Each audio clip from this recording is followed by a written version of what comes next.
is the breadboard. Heavy duty foil. This protects your counters and your tables and everything, because you don't want to boil the polyurethane on a table like I did the first time we made this. So this, this protects everything. Plus, you can easily move. Once it sets, you can move it off of here, put it on the table while you keep doing batches. Then we are doing the chopped walnuts. And this is a bag that I had. And who's doing the chopped walnuts? This is Early Ellison.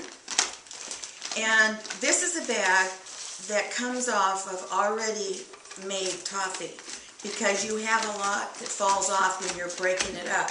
So you just recycle it, and it has little pieces of toffee, little pieces of chocolate. And if you don't use this again, it is great on like a salad, or better cottage or ice cream. Or you put it. Okay, you've got cottage cheese, fruit, a dollop of sour cream, and then you put this on it. Good, especially if you've got the little toffee pieces in there. 2 cups of sugar, 1 pound of butter, 3 cups of slivered almonds. It's better to have whole blanched almonds, but you can't always find them, so you use the sliver. It makes a little bit of difference in the recipe, and I'll tell you the difference.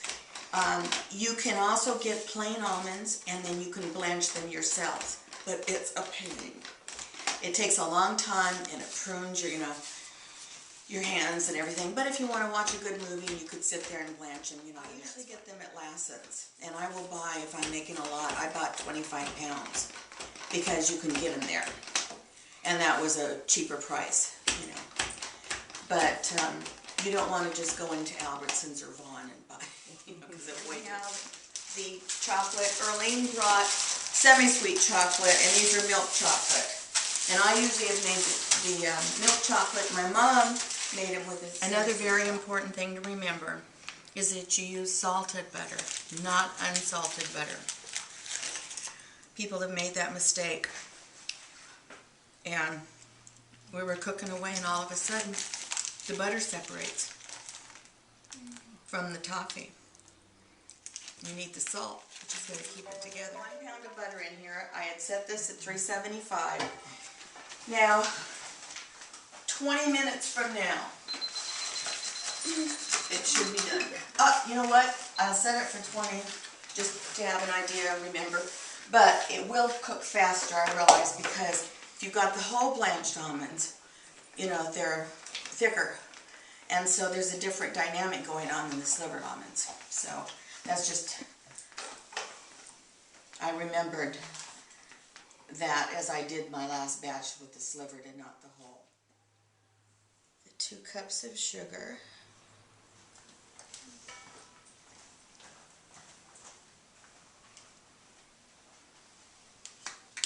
Okay, thank you.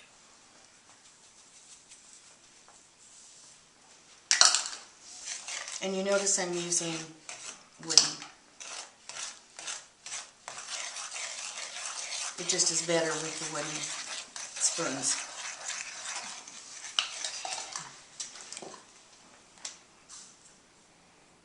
Yes, there's spillage, but this is a kitchen. So, there we go. Yep, okay.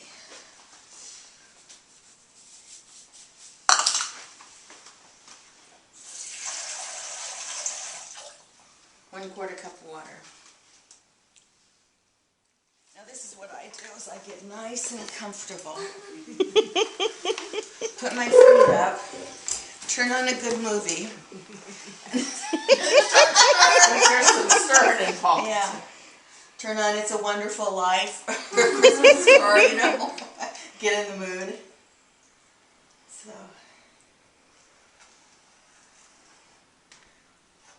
And as soon as the butter is all melted, and I haven't touched this, it's still 375, I still leave it at this constantly. Then I'll add the almonds. And we have everything else all ready, because it's real important before you start this process to have that all ready, because once you get to temperature, everything moves really fast. So you can't go, oh, I forgot to put the tin foil, or I forgot to get the chocolate. When you use the slivered almonds, it doesn't take quite as much chocolate, so the 12 ounce, 11.5 ounce will do. Okay, so. But if you have it, and it would be okay also, but I always like a little bit extra chocolate. But just whatever you like.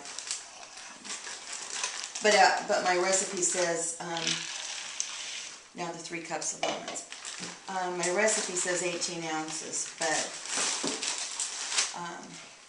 you can go for, or 16 ounces, you can go less. Are we going to use this again? No, I think we have enough. Okay, can I rinse it up? Does it? Oh, you can just put it on the sink. Okay. Yeah. I didn't get my chargers washed yet. So. Had a dinner party last night. So what I'm looking for it to be ready, is to have the deep caramel color, and then to have the almonds pop, and because this color looks like it's caramel colored, but it's not. But you said the slivered almonds don't pop. They don't pop as much. Some might pop. Last time I made it, didn't pop at all. But the important thing too is that you see how some steam's starting to form?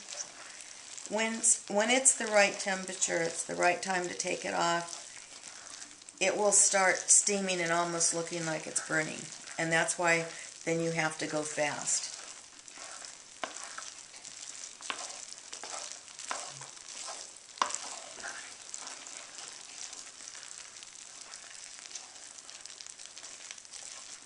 The smell is different now too. You can smell it. Yeah. Well, that's got a really strong buttery smell. Yeah.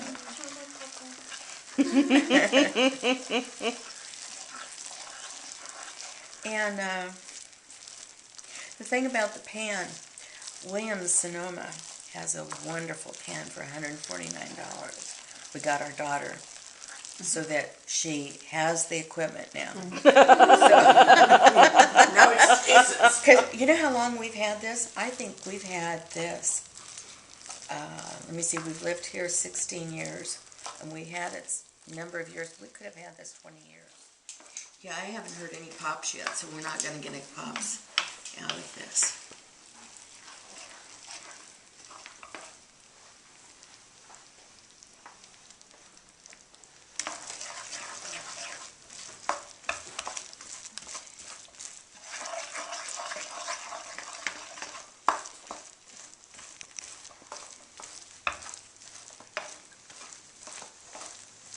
I'm going to let that get 235.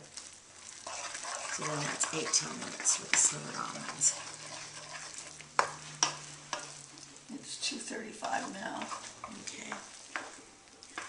There. You see the color of it? Yeah. And I'm looking for where it almost looks like it's smoking. And there's a pop.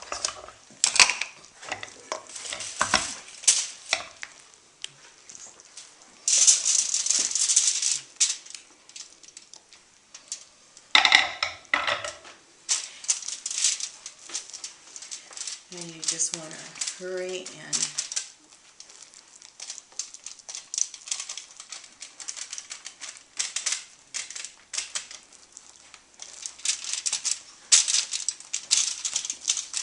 now see, the other thing is when you have the whole blanched almonds, then your toffee is going to be thicker. When you have the slivered, not quite. It's going to be slimmer. So it's always better if you can find the whole blanch. It just makes it better.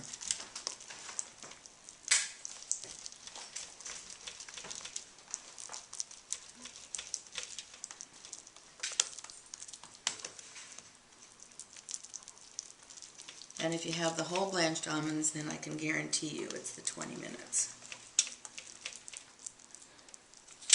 Ow. Don't accidentally get your finger on the hot top so you fill in the holes. Okay.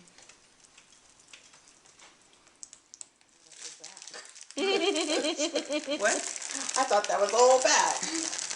No, that's Oh, is mine. that yours? That's mine. Oh, okay, because I thought a whole bag. You need more? You know, just a tad. Just a tad. So you have to make sure you get this on right away because this has to melt. Let's get this in here.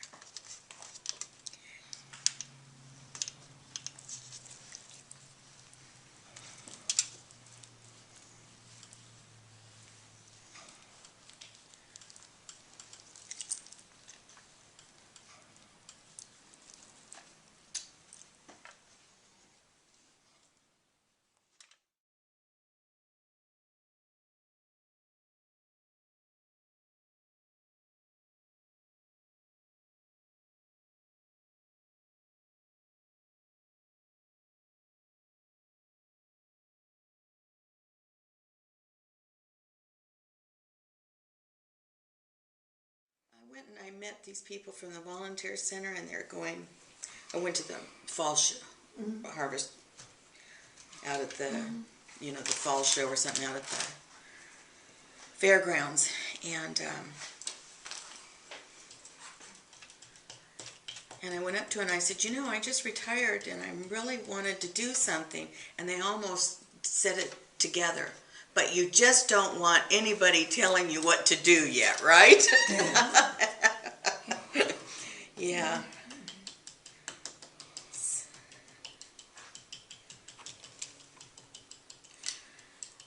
See, while this, it's real important to put this in when everything is still all melty. And the more faster you get this put in, and that's why having this really helps to have the flat spoon. But you see, you're going to have a certain amount of spillage, you know, once you cut it, but you want Things that don't stick, yeah. Yeah, but you want it that way because then it's more decadent and you have more of the Diane walnuts. Caratan is that lady's name. Try not to do it when it's raining because it's just like fudge or divinity. You're going to have a problem. The humidity makes a difference. But I have done it in the rain, and it just takes longer for it to set, and it's a little tackier. But I mean, it's fine, but it's just better if you can wait and not do it in the rain. Probably by tomorrow morning, this will be set. So once it's all ready, then what you do is I would lift up the edges, and then you just go down the sides and you just crack it. So you have all sorts of different size pieces and everything. And then you're going to have, and I always put it in, big Tupperware, and as a staging thing, you can start from there. And you will have this whole tin foil loaded then with the extra nuts, and then that's what you want to go ahead and keep and put back in a bag.